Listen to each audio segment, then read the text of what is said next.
이제 아주 외박을 밥 먹듯이 하네. 허구한 술 마시고 들어오고 연락도 안 되고. 나도 이제 더 이상 니랑 같이 못 살겠다. 아이고 누가 할 소리? 어? 남편이 사업하다 보면 그럴 수도 있지. 이해하고 내줘도 못할 줄망정. 참. 갈라서자. 갈라서. 누가 갈라서자 하면 겁낼 줄 아나. 그래. 내 없이 잘 살아봐라. 내가 나간다. 내가. 아이고, 나간다고 하면 내가 붙잡을 줄 알고? 부부 사이의 갈등이 굉장히 깊네요. 네, 그냥 격해지는데요?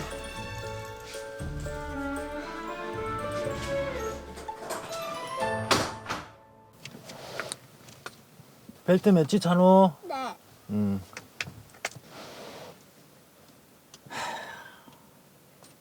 회사에 애 때문에 늦는다고 얘기하면 되지. 귀찮고로 등원은 왜 도와달라고 했었노 씨. 아버지로서 당연히 할 일 하면서 불만이 많네요.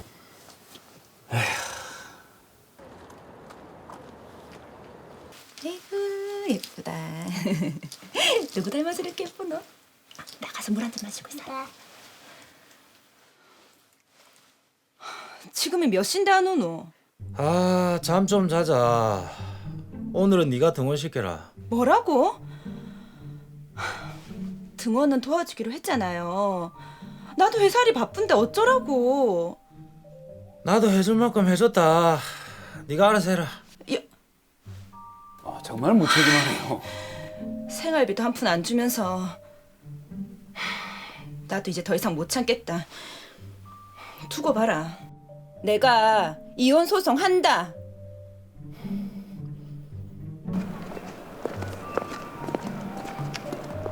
여보세요. 왜 전화했는데? 내 지금 이혼 소장 접수하러 간다. 양육비 빼먹지 말고 내일 준비해라. 참나. 어디 해봐라. 잠깐만. 저 여자한테 양육비 주기 아까운데 내가 번 돈을 한 푼도 줄 수가 없지. 찬우를 데리고 와서 엄마한테 봐달라고 해야 되겠다. 안 되지. 안 돼. 피 같은 내 돈 절대 줄 수 없지. 양육비는 아이를 위한 거죠. 그러니까. 천천히 내려와야지. 선생님. 찬우 아버님, 어쩐 일이세요? 찬우 데리러 왔습니다. 아직 하원 시간이 아닌데요, 아버님. 찬우랑 주말에 좀 놀아주려고요. 월요일 날 등원시키겠습니다. 근데 어머님께서 따로 말씀이 없으셨어요. 그래서 지금은 찬우를 데리고 가실 수 없습니다. 아빠가 애랑 놀아주겠다는데 그게 왜 안 됩니까? 예? 등하원 보호자는 어머님이라 어머님께서 따로 말씀이 없으시면 안 됩니다. 와. 아니 제가 찬우 아빠고 보호자인데 그게 안 된다니까 말이 됩니까? 예? 저는 찬우 데리러 가기 전까지는 절대 못 갑니다. 아니 세상에 이런 법이 어디 있습니까? 예? 아빠가 애랑 놀아주겠다는데 그게 말이 됩니까 지금? 무슨 이런 법이 어디 있어요? 잠시만요. 진정하시고요. 잠시만 기다려 주시겠어요? 아, 여보세요? 어머니. 네, 선생님. 무슨 일이세요? 저기 찬우 아버님이 오셔서 찬우를 데리고 가시겠다고 하세요. 네? 선생님, 절대로 찬해주시면 안 됩니다. 제가 최대한 빨리 어린이집으로 갈게요. 절대로 주시면 안 돼요. 네, 알겠습니다.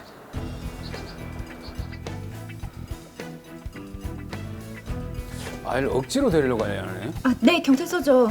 어린이집에 있는 저희 아들을 강제로 데리고 가려고 해서요. 네, 빨리 좀 가주세요.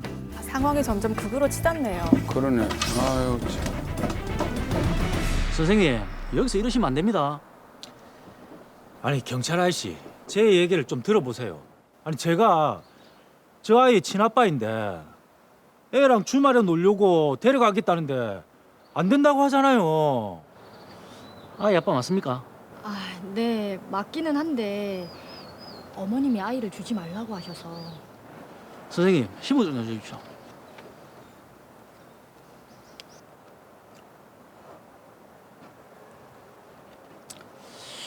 여기서 이러지 말고 사모님이랑 이야기를 한번 잘해보십시오. 이야기를 안 해도 된다니까요. 진짜 찬우 못 데려가게 하면 보건복지부에 인권침해로 신고할 겁니다. 아, 보건복지부까지 나옵니다. 아, 저분 법도 찾더니 참. 아빠랑 같이 가고 싶어. 찬우야 가자. 아빠랑 가자. 이차. 우샤.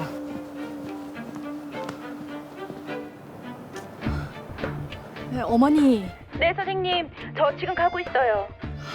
찬우 아버님이 데리고 가셨어요. 네? 절대 안 된다고 했잖아요. 저도 어쩔 수가 없었습니다. 너무 소란을 피우셔서 경찰분들이 오셨는데도 1시간 동안 소리를 지르고 하셔서요. 죄송합니다. 어린이집 선생님 입장도 이해는 됩니다. 당신 안에 있는 거 다 안다. 야, 우리 차도 돌려줘. 우리 차도 돌려달라고. 야, 강대기, 우리 차도 돌려달라니까.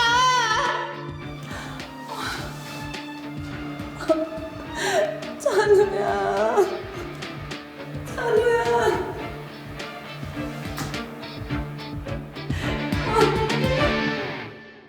예, 참.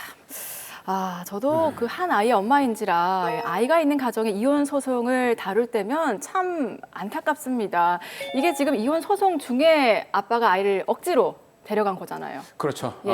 일단 사건을 정리를 해보면 더 로이어 사건 번호 제26호 주미란 씨가 저희에게 사건을 의뢰를 했습니다. 예. 주미란 씨와 남편 강대길 씨는 찬우라는 아들 한 명을 놓고 결혼 생활을 유지하고 있었습니다. 근데 둘 사이가 나빠져서 결국 별거를 하게 되는데요. 아들 찬우는 미란 씨가 양육을 하고 있었습니다. 예. 미란 씨도 일을 하고 있었기 때문에 등원이라도 좀 도와달라고 얘기를 했는데 며칠 정도 도와주고 그마저도 하지를 않습니다. 네. 거기에다가 남편 강대길 씨는 생활의 여유도 있으면서도 생활비를 주지 않고 주미란 씨는 이에 어쩔 수 없이 이혼 소송을 하게 됩니다. 네, 또 이혼 소송 중에 이제 사건이 일어나는 거잖아요. 그렇죠. 예. 남편 강대길 씨는 이혼을 하면 양육비를 줘야 되기 때문에 그게 싫어서 어린이집에 가서 아이를 강제로 데려오게 됩니다. 아, 이게 참 강대길 씨는 아빠 자격이 안 되는 사람 같습니다. 왜냐? 이게 아이를 사랑해서가 아니라 돈 때문에 양육비를 주기 싫어서 아이를 데려와서 그것도 부모님에게 맡기겠다? 그렇죠. 부모님은 또 무슨 죄입니까? 이게 정말 화가 나는 상황인데 황준선 변호사님, 우선 제가 봤을 때는 아이를 엄마가 데려오는 게 맞을 것 같거든요. 좀 어떻습니까? 예, 제가 봤을 때 주미란 씨가 아이를 키우는 것이 너무 당연한 상황이기 때문에 예. 충분히 데리고 올 수 있을 것 같습니다. 다만 그 절차가 그렇게 간단하지만은 않습니다. 어떤 부분에서 그렇습니까? 예, 아무리 엄마라고 할지라도 폭력을 동원하여 아이를 데려오는 것은 더 큰 분쟁으로 이어질 수도 있고 현실적으로도 쉽지가 않습니다. 예. 그래서 결국 소송 절차를 이용할 수밖에 없는 것이지요.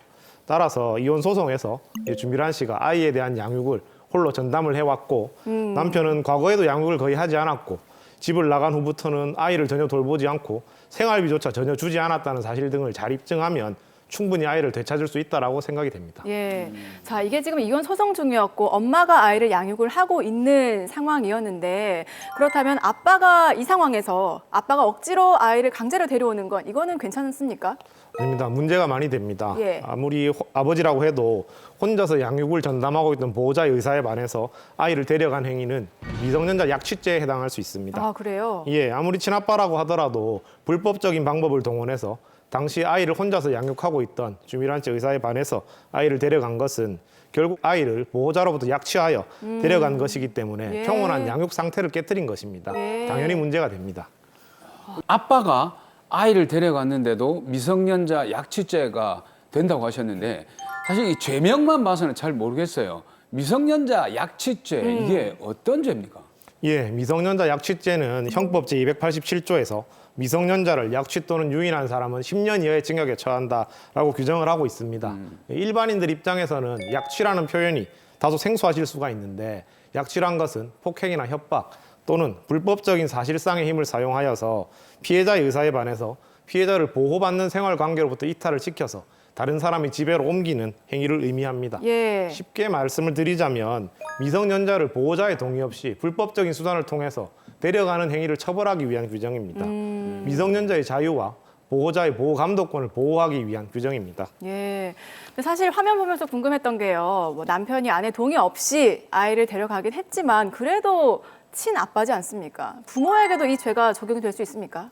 네, 현재 대법원 판례 확고한 입장은 친부모에게도 본죄를 적용할 수 있다고 봅니다. 예. 판례에 따르면 부모가 이혼하였거나 별거하고 있는 상황에서 미성년인 자녀를 부모의 일방이 평온하게 보호 양육하고 있는데 다른 부모가 그 불법적인 사실상의 힘을 행사하여 그 보호 양육 상태를 깨뜨리고 자녀를 자기 또는 제3자의 지배하에 옮긴 경우에는 다른 특별한 사정이 없는 한 미성년자 약식죄를 구성한다라고 판시를 하고 있습니다. 야, 그럼 이게 별거 중이었기 때문에 아이 아빠에게 미성년자 약식죄를 적용할 수 있다. 이런 건가요? 네, 반드시 별거 중이었기 때문이라기보다는 다른 여러 가지 사정들을 종합적으로 고려하여 범죄가 성립된다고 보는 것이 정확할 것 같습니다. 예. 구체적으로 이 사건에 대비해서 설명을 드리자면 사건 당시 어머니가 자녀 양육을 전담하고 있었고 남편은 아내와 아이를 두고 집을 나간 상황에서 몇 달씩 연락도 끊고 생활비도 전혀 지급하지 않았습니다. 그리고 아내의 분명한 거부 의사에도 불구하고 남편이 행패를 부리다시피 해서 아이를 데려갔고 예. 이후에도 아이를 만나고자 하는 엄마의 의사를 차단했기 때문에 이런 사정들이 복합적으로 작용해서 미성년자 약식죄가 성립되는 것입니다. 이 상황에서는 엄마가 아이를 양육을 하고 있었지만 만약에 부부가 같이 공동으로 좀 육아를 하고 있었던 상황이라면 어떻습니까? 예, 그런 경우에는 구체적인 상황에 따라서 결론이 달라질 수 있습니다. 예. 부모가 공동으로 양육을 하고 있었던 상황이라면 본죄가 성립하기가 더욱 어려워지는 것은 사실입니다만 그렇다고 하더라도 다른 양육자의 보호 감독권을 침해하거나 미성년자 본인의 이익을 침해하는 정도까지 이른 경우에는 그러한 특별한 사정이 인정된다면 미성년자 약식죄가 성립될 수 있기 때문입니다. 예. 결국 구체적인 상황을 모두 고려하여서 범죄 성립 여부가 결정되는데 그러한 상황 판단이 언제나 간단한 것은 아니기 때문에 단정적으로 말씀을 드리기가 참 쉽지 않은 문제입니다. 예, 이게 여러 상황을 좀 따져봐야 되는 경우인 것 같은데, 자 그럼 반대로요, 아이를 일방적으로 데려갔는데 이게 범죄로 안 보는 경우도 있습니까? 예, 이와 관련해서 유명한 사건이 하나 있어서 말씀을 드리겠습니다. 예. 이 베트남 여성이 한국 남성과 결혼을 하고 아이를 키우다가 남편이 출근한 사이 아이를 데리고 베트남으로 떠났습니다. 네. 그리고 친정으로 떠난 다음에 아이를 베트남 부모에게 맡기고 그 양육비를 벌기 위해서 다시 국내로 입국한 사건이 있었습니다. 아니 그 아이를 베트남까지 데리고 왔다는 거는 당연히 이 부모에게는 미성년자 약식죄 성립되는 거 아닙니까? 그런데 이 사건에서는 미성년자 약식죄에 대해서 결국 대법원까지 가서 무죄가 선고되었습니다. 아 그래요? 예, 그 이유는 첫째로 피고인이 남편이나 아이에게 불법적인 실력 행사를 한 바가 없었고 오히려 아이를 버리고 가는 것이 아이 양육에 더 안 좋은 상황이었습니다. 그리고 결혼 생활 기간 중 대부분을 아이 엄마가 혼자서 양육을 했던 사정들이 모두 고려가 되었던 것이죠. 근데 이게 드라마에서 봤던 이 강대길 씨 아이 아빠 있죠.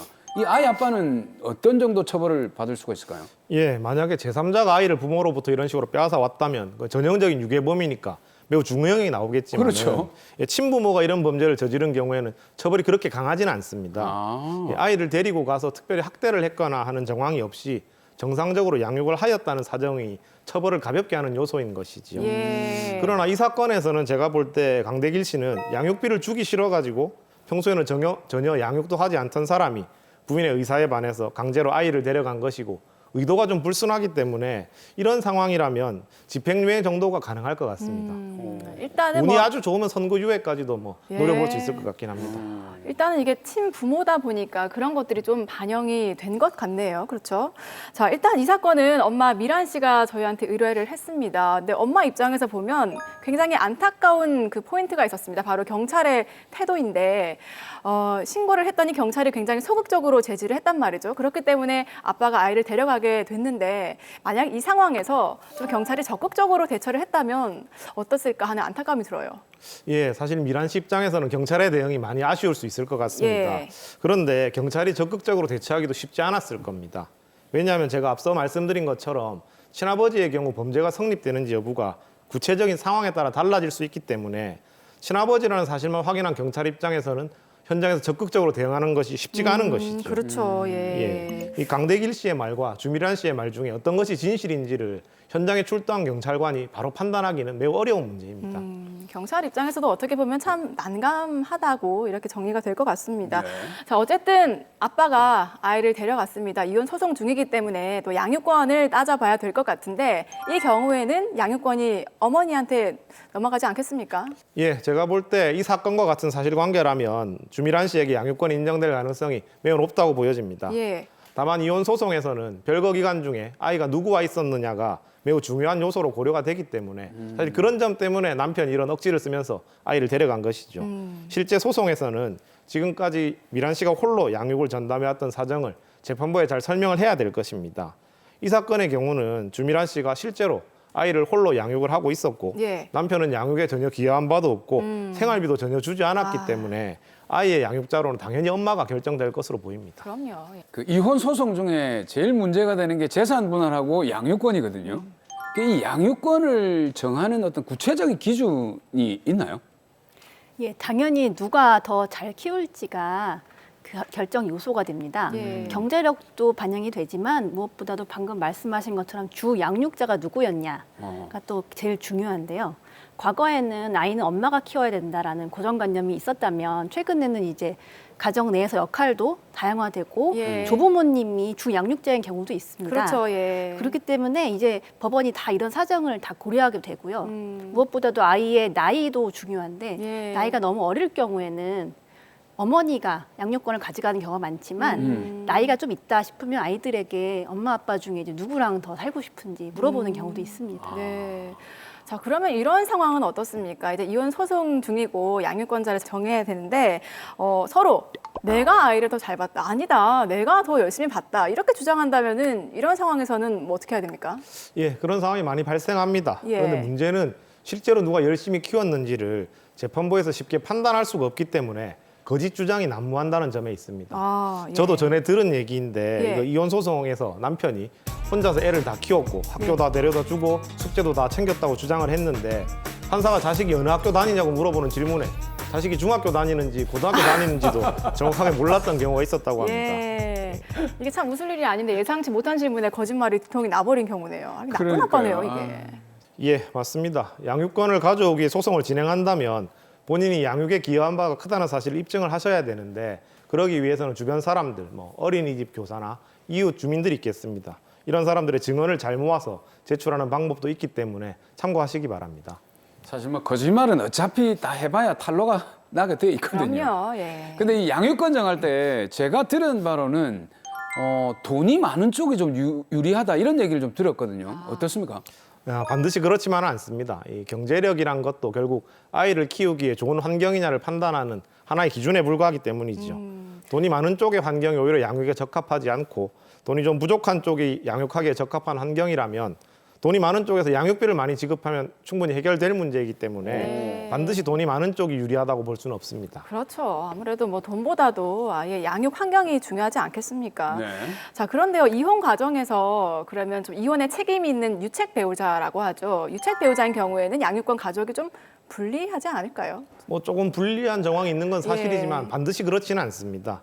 과거 간통죄가 있던 시절의 판례인데 예. 어머니가 간통죄를 저질렀지만 양육권을 엄마에게 인정된 사례도 실제 있었습니다. 이 이혼이라는 것이 자녀들에게는 좀 상상하기 힘든 그런 큰 고통을 주는 것인데 자녀를 주로 양육해온 사람이 유책 배우자라는 이유로 양육권을 박탈당하게 된다면 아이들은 양육 환경에도 큰 변화를 겪게 되고 네. 그러면 더 큰 스트레스를 받게 됩니다. 따라서 유책 배우자라고 하더라도 아이의 양육은 주도적으로 잘 해왔고 앞으로의 양육 환경에도 큰 문제가 없다고 보면 얼마든지 양육권자로 인정받을 수 있습니다.